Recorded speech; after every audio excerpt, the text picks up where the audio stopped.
Pasal berikutnya di halaman 223, faslun fi waqti tahsil. Pasal tentang waktu menuntut ilmu. Ya, kalau waktunya bisa dilihat di halaman 223, mulai dari sejak buayan ibu sampai masuk ke liang lahat. Hasan bin Ziyad mendalami ilmu fikih saat berusia 80 tahun. Dia tidak pernah bermalam atau tidur di atas ranjangnya selama 40 tahun, lalu setelah itu beliau menjadi mufti selama 40 tahun. Artinya tidurnya itu bukan memang mapan mau tidur, enggak. Tidurnya betul-betul karena keletihan belajar. Dan kuat sekali belajar dalam waktu yang lama. Tapi lalu kemudian diambilnya ujungnya. Kemudian saya juga sering ketiduran gitu. Memang ngantuan. Yang begitu banyak itu yang begitu, nggak seperti beliau nih. Ya, kalau yang ngantukan begitu banyak. Jadi saya juga ngantuk di pengajian, saya juga ngantuk di daurah, ngantuk pas baca buku, tapi pas yang lain nggak ngantuk. Nah itu memang bukan menuntut ilmu kalau itu ya. Kalau itu ngantukan namanya. Nah kemudian lihat halaman 226, Muhammad bin Al-Hasan biasa tidak tidur semalaman. Dia meletakkan beberapa buku di sampingnya. Jika merasa bosan dengan salah satunya, dia melihat buku yang lain dan juga biasa meletakkan air di sampingnya untuk mengusir rasa ngantuk ketika mau tidur dengan air tersebut. Lalu dia mengatakan tidur itu berasal dari panas api, maka harus dihilangkan dengan air yang dingin. Diciprat-ciprat kan itu. Kalau perlu pakai semprotan itu supaya nanti mukanya basah lagi terus belajar lagi. Nah, itu berikutnya masuk ke pasal tentang asyafaqah wan nasihah. Sifat kasih sayang dan tulus. Halaman 228. Orang alim hendaknya memiliki sifat kasih sayang yang tulus, suka menasehati dan bukan pendengki. Jadi suka nasihat. Lihat kasih sayangnya itu tulus, bahwa ketika nasihat itu bukan memang berangkatnya dari kebencian kan. Bukan dari hasad iri dengki, bukan, tapi karena memang ingin nasihat. Makanya orang yang menerima nasihat dari beliau yang seperti ini dan berangkat dari kebersihan hati, nggak tersinggung. Dia merasa bahwa ya memang saya akui saya juga memang masih banyak kekurangan, kelemahan. Ya terima kasih atas masukannya. Kita menerimanya pun lebih enak karena apa? Kebersihan hatinya. Nah ini poinnya. Nah kemudian di lanjutannya halaman 229, Abdul Hasan menceritakan bahwa As-Sadr Al-Ajal Burhanul A'immah mulai mengajar kedua putranya Asy-Syahid Husamuddin dan As-Sa'id Tajuddin pada siang hari setelah dia mengajar orang lain. Kedua putranya berkata, kondisi kami di waktu itu lelah dan jemu. Ayah kedua anak itu berkata, sesungguhnya orang-orang perantauan dan para putra tokoh itu berdatangan ke tempatku dari seluruh penjuru negeri, sehingga saya harus mengajar mereka terlebih dahulu.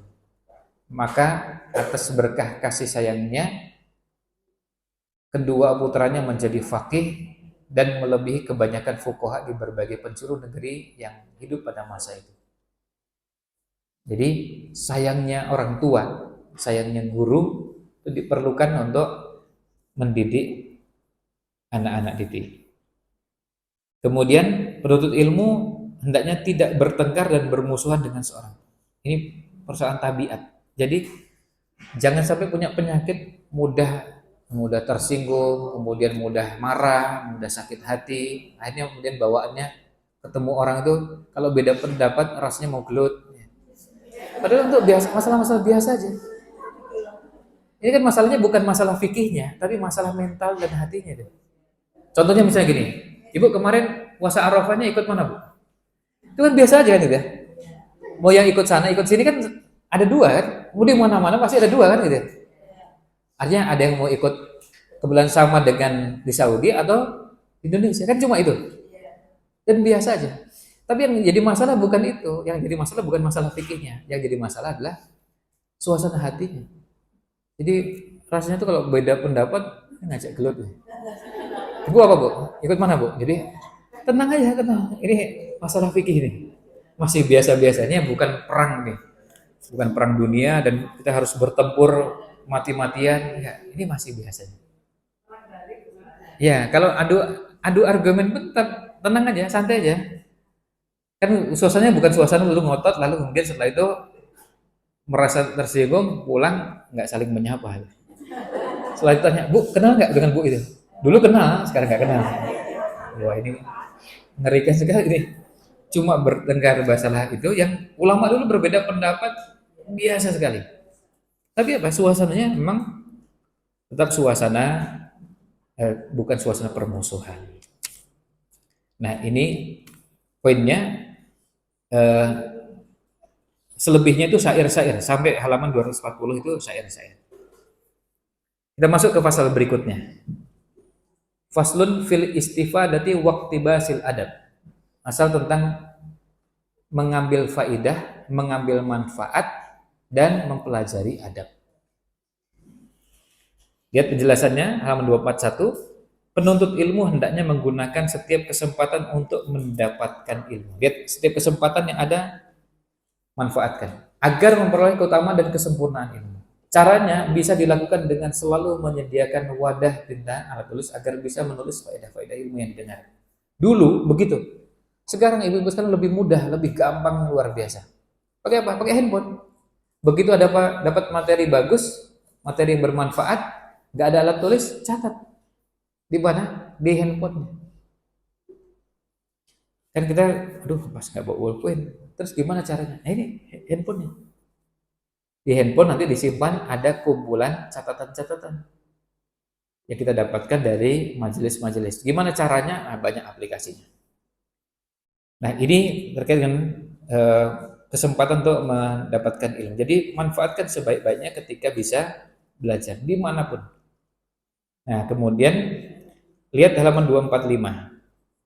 Ini Isamuddin bin Yusuf membeli sebuah pena seharga 1 dinar untuk digunakan menulis apa yang didengar pada saat itu. Beliau mengatakan umur itu pendek sedangkan ilmu itu banyak. Kenapa sampai belinya mahal? Karena bisa begini, waktu saya kalau misalnya beli alat tulisnya jauh, sana murah, tapi waktunya habis. Habis apa? Saya kehilangan waktu untuk mendapatkan ilmu. Akhirnya terpaksa apa? Beli yang dekat, meskipun resikonya mahal, tapi segera saya dapatkan ilmu. Akhirnya beliau menjadi ulama. Ya. Nah, kadang-kadang kita mengorbankan uangnya, tapi nggak mengorbankan uang untuk berkorban ya, berkorban dengan uang yang sedikit dengan harapan murah, tapi akhirnya ilmunya dapatnya cuma sedikit. Karena waktu untuk belanjanya banyak, waktu untuk belajarnya sedikit. Nah, kalau bisa cepat dapatkan yang ada, sudah dapat segera belajar. Nah, kemudian berikutnya halaman 247. Hendaknya penuntut ilmu bisa memanfaatkan dan mengambil ilmu dari para guru. Tidak semua hal yang terlewat bisa didapatkan kembali. Sebagaimana ungkapan guru kami, Syekhul Islam, dalam masyikhahnya, berapa banyak guru ternama yang saya temui tetapi saya tidak bisa mengambil riwayat darinya. Jadi artinya apa? Kalau ada kesempatan, cepat manfaatkan dengan sebaik-baiknya. Nah, termasuk biasakan kalau sudah dapatkan manfaat, catat. Saya tidak dengar sesuatu yang penting, catat. Saya dengar ada materi yang penting, catat. Ada tulisan postingan yang bagus, catat, simpan. Jadi akhirnya apa? Materi itu terkumpul di satu tempat. Pada saat kita perlu mengulang, kita tinggal membuka satu tempat. Tidak perlu kemana-mana. Nah, itu pasalnya. Sekarang masuk ke pasal berikutnya halaman 251. Faslun fil wara'i fi halat ta'allum. Pasal berkaitan dengan bersikap warok ketika menuntut ilmu. Nah, ini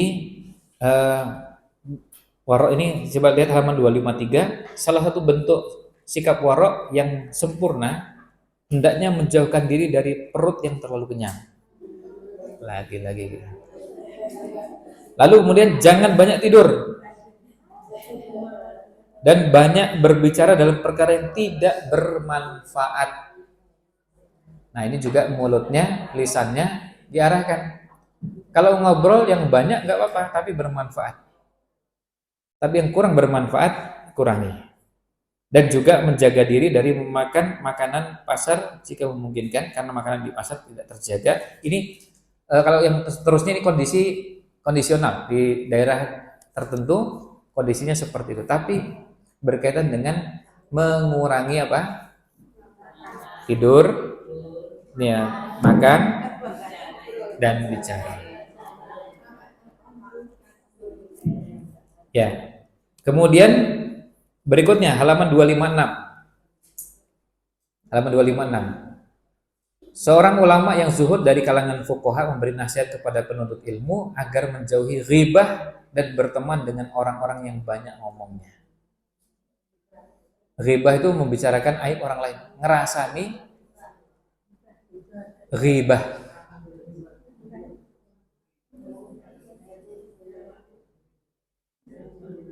Halaman 256 yang bawah dia. Untuk menjauhi ghibah dan berteman dengan orang yang banyak ngomongnya. Ulama itu berkata, orang yang banyak omong itu akan mencuri umurmu dan menyia-nyiakan waktu. Apalagi kalau ngomongnya ngomongnya yang nggak karuan. Kalau ngomongnya yang bermanfaat, kita dapat manfaat banyak. Bahkan kita senang. Dulu kami pernah ketika kuliah di Madinah, ada teman dari Maroko, orang itu banyak omong. Tapi alhamdulillah, beliau itu ngomongnya banyak manfaat. Jadi kalau kita duduk gitu, setiap kali duduk, kadang duduk di ruang makan, beliau tuh paling banyak ngomong. Kita banyak diam terus kita banyak makannya. Nah ini masalahnya banyak makannya. Beliau cerita tentang buku, cerita tentang ulama, cerita tentang kajian, cerita tentang penelitian, cerita tentang, jadi kita duduk sambil makan tuh dapat ilmu banyak. Makanya kita senang kalau beliau cerita tuh, kenapa? Beliau kalau pas sudah selesai belajar, nanti pas ketemu kita, beliau cerita apa yang beliau baca. Setiap hari begitu. Sehingga kumpul dengan beliau itu dapat ilmu banyak. Dan sekarang jadi ulama besar di Maroko. Ya. Jadi seorang ulama besar di Maroko. Dulu kita di meja makan tuh ngobrol-ngobrol, beliau banyak sekali ceritanya. Tapi kita dapat manfaat karena yang dibicarakan bermanfaat. Nah, yang jadi masalah adalah di kita sulit dapat orang yang banyak ngomongnya, banyak ilmunya. Kan begitu, yang banyak ngomong tapi nggak banyak ilmunya banyak. Ceritanya macam-macam, nggak berisi, nggak bermutu. Nah, itu banyak. Kemudian halaman 259. Maka para ulama dan fuqaha bersepakat bahwa orang alim itu mendapatkan ilmu dengan berkah dari menghadap kiblat, karena hal itu termasuk sunnah ketika duduk kecuali dalam keadaan terpaksa. Artinya, kalau ini berkaitan dengan adab. Kalau bisa kita belajar posisinya memungkinkan menghadapkan ke arah kiblat, itu yang terbaik. Kalau tidak bisa ya sudah. Nah, kemudian berikutnya penuntut ilmu halaman 260, penuntut ilmu hendaknya tidak meremehkan adab dan sunnah. Orang yang meremehkan adab akan terhalang dari sunnah. Jadi adab-adab apapun, adab makan, adab minum, adab berpakaian, adab berbicara, adab duduk, adab apapun. Kemudian 261, memperbanyak sholat dan melaksanakan sholat sebagaimana sholatnya orang-orang yang khusyuk. Jadi penuntut ilmu juga harus sholatnya diperbaiki. Nggak cuma sekedar banyak belajarnya, tapi juga sholatnya. Itu pasalnya selesai sampai di situ, selebihnya syair-syair. Sekarang masuk ke halaman 266. Faslun fima yurithul hifdha wa fima yurithun nisyan. Hal-hal yang menguatkan hafalan dan menjadikan lupa atau mudah lupa. Sebab terbesar yang memudahkan untuk menghafal adalah kesungguhan, nomor 1. Yang kedua, ketekunan, nomor 2. Sedikit makan, nomor 3. Dan sholat malam, yang keempat. Terus kemudian yang kelima apa? Membaca Al-Quran. Itu juga yang menyebabkan kuatnya hafalan. Itu poinnya. Kemudian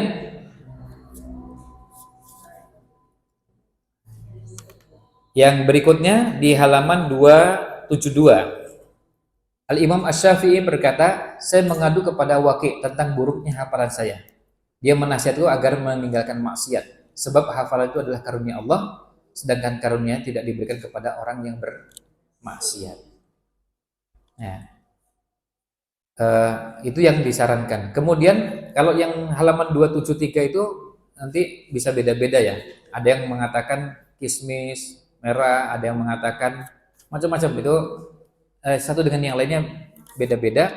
Makanan, minuman itu tidak ada yang baku, maka tidak harus diikuti seperti yang disebutkan di situ.